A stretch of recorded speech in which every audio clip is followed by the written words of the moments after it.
80களில் தமிழ் சினிமாவில் கொடிக்கட்டி பறந்தவங்க தான் பானுப்பிரியா.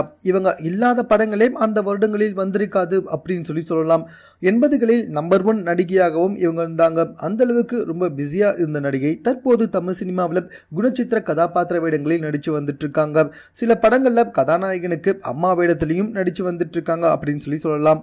தற்போது பானுப்பிரியா குறித்து ஒரு பரபரப்பான புகார் சமூக வலைதளத்தில் வைரலாக பரவி வந்துட்டு இருக்கு. பானுப்பிரியா வீட்டில் வேலை செஞ்ச பொண்ணோட அம்மா தான் அந்த புகாரை சொல்லியிருக்காங்க.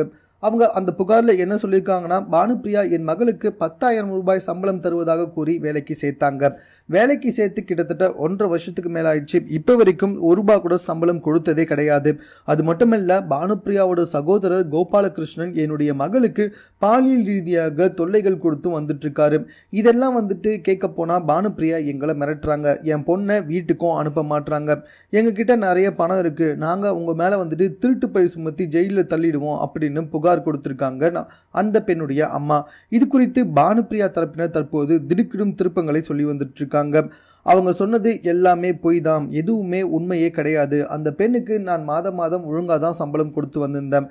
அந்த பெண் என் வீட்டில் இருக்கும் நகைகளை திருடிட்டாங்க. இது குறித்து அவங்க அம்மாவை அழைச்சி நான் சொல்லியிருந்தேன். அந்த நகைகளை கொடுக்கலனா நாங்கள் காவல்துறையில் கம்ப்ளைண்ட் பண்ணணும் அப்படின்னு சொல்லியிருந்தேன்.